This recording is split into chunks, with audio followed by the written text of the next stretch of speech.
The fire at the campsite was burning low when the stranger separated from the shadows to join me. The collar of his long coat was turned up against the chill, and his bony fingers clutched a rough rope leash which extended behind him into the gathering night. "Howdy, camper," I grunted, barely taking my eyes off the comforting flames. There was a row of fires burning all along this side of the hill, a testament to how many people had fled the city this weekend in search of peaceful isolation. My old husky lifted her head to sniff the smoky air in the opposite direction of the man, apparently oblivious to his presence. "You lost or something?" I assumed he had just stumbled into the wrong campsite and would soon continue to his own plot, but he maintained his rigid posture at the edge of light. I watched his hands tighten as the rope pulled taut, long fingers remaining clenched as it fell slack again. "You got a dog too?" I broke the silence again, shifting uncomfortably on my uneven stump. "Don't mind Ambus here. Her guard days are over.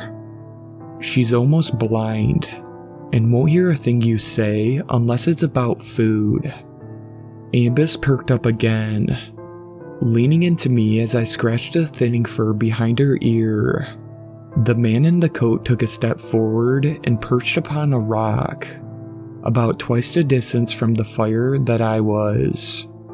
His face was sour with pursed lips, the dark stubble on his face doing little to fill his sunken features.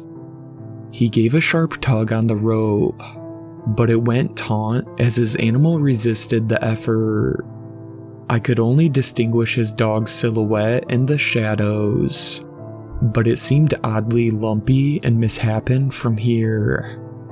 The man pulled again, viciously this time, like the animal was out of control, even though it was just sitting there on the ground.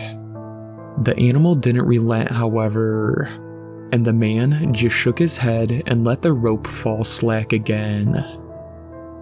Ambus used to be like that too, but there isn't much fight left in her now. I chuckled. Ambus was giving into the scratch and had been slowly rolling onto her back to grant me access to her shaggy belly. We used to hike out here all the time when she was younger. There were less people back then, and she could just run without a leash as far as she wanted in any direction. Sometimes I wouldn't see her for an hour, and I'd get so worried, shouting for her until my voice was hoarse. But she always came back, trotting and frolicking, so happy and carefree that I didn't have the heart to stay mad at her. "Wargle," the man spoke at last, a dark and guttural articulation. "What's that now?" "My dog, Wargle. Come, Wargle. The fire won't hurt you." The man pulled again, this time with both hands. A deep, reluctant growl answered him, as though bargaining to be repaid for his troubles. The creature finally consented and plodded up to sit beside him. I laughed when the firelight illuminated the animal wearing a puffy green dragon costume, with soft cloth ridges and wings sewn on the back and sides.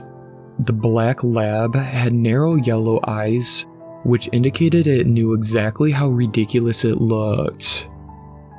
"Well, no wonder he's not happy," I said. "I'd be embarrassed to be seen in that getup too." "So he doesn't scare the children," the man said. He tried to pat the animal, but the dog growled and bared his teeth until the hand was removed. My husky rolled onto her haunches, crouched and alert. The hair was rising on her back, but I stroked her comfortingly until she settled to the ground. "Well, that's something new for you, isn't it, Ambus? Never seen a dragon before." She did catch a rabbit once though. I saw her chasing it, but never thought she'd actually catch it. I think she was surprised too, because the moment she had it in her jaws, it kicked her in the chest and she dropped it right away. I laughed and leaned back against my hands to stare up at the stars. This is probably the last trip out here for us though. I don't think my heart could bear seeing these hills without her at my side. I tried to laugh again, but the sound came out all wrong. I keep Wargle close too. The man said, he loves me deeply, because he doesn't know any better. Yeah? I didn't know what to say to that. Dogs sure are great like that. The man reached for the dog again, and it snapped at him this time. The man didn't flinch, so I thought the dog was just playing. But when he pulled his hand away, I saw blood flowing freely from a deep gouge in the fleshy base of his thumb. The man stared dispassionately at the red trickle running down his forearm. Are you okay? I asked. The man smiled, and the firelight glistened off his long, sharp canine teeth, filling his mouth. A low growl began rising in his throat. The dog in the dragon costume pulled sharply back on the leash though, just as the man had done to the dog. The jolt was enough to silence the growl from the man, who now stared sullenly at me. Ambus began to howl. She was always a quiet dog, and it had been so long since I heard her make a sound like that I thought I'd heard a woof.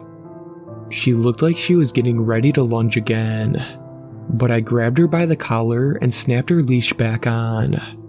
The old dog sprang away, launching herself a few feet before the leash snapped her back to the ground. Ambus, no, leave it. The man began to growl again in response, but the black lab gave another sharp tug on the leash to calm the man. Ambus dropped to my feet and whined, looking at my helpless confusion for guidance. I do so love having an animal companion.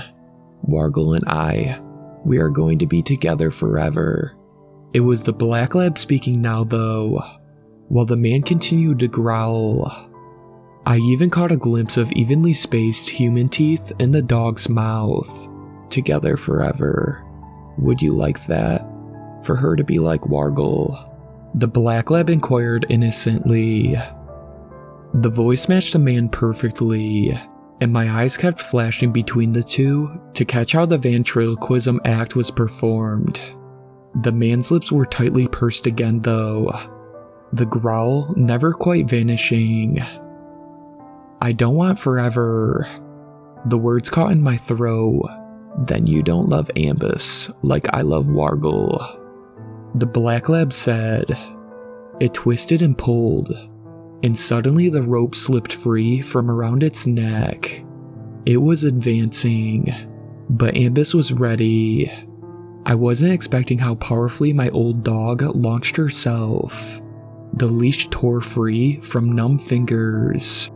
I flailed after it, too slow. The two dogs collided beside the fire, interlocking jaws. A howl from Ambus, a human scream from the black lab. They were rolling on the ground now, through the burning embers. Two writhing bodies intermingled in their violent dance. I tried to intervene and pull them apart, but the man was barking and snarling at me now. I could hear Ambus yelp in pain though, prompting me to charge straight at the man blocking my path. He seemed unsteady on his 2 feet and collapsed rapidly, allowing me to leap onto the black lab. I gripped its dragon costume and wrenched it back, but the creature wriggled free at once and leapt on Ambus once more. The green cloth removed. The scattered embers revealed red and black, interlocking scales like those of a serpent running down the creature's hide. The animal's human teeth made it a poor match for my husky though, and the two of us were soon able to overpower the creature. The man had already fled yelping into the darkness by the time I got the two dogs apart. Traitor. The scaled beast howled after its human. Don't you dare run from me, Wargle. With that, the monster sprinted into the night, chasing its human counterpart. I clutched Ambus to me, too afraid to check for her injuries, just holding her and gasping for breath while I listened to shouting slowly disappear. I won't let you go. I need you. Please. I don't want to be alone. Please, Wargle. Please come back. Begging and then screaming. And now softly in the quiet night, I hear the animal crying as a human might, frightened and alone. Or perhaps they have reunited. And it really is the human weeping over how close he came to losing his only companion. Ambus wasn't seriously injured from the fight, and the dog's human teeth only managed to take a small piece of one of her ears. She's sleeping at my side as I write this, whimpering slightly in her sleep. I stroked her to comfort her for a long time, but I've stopped since her patchy hair kept coming out in my hand. Since I felt the scales harding along her skin and hear whispered words smuggled in amongst her quiet whimpering, I won't leave her here, but she might have to wear the dragon costume herself so she doesn't scare the children. I don't want forever, but I'm sure as hell not ready to let go yet. Shout out to my superfans, Sweet Black Swan, Casey, and Brooklyn.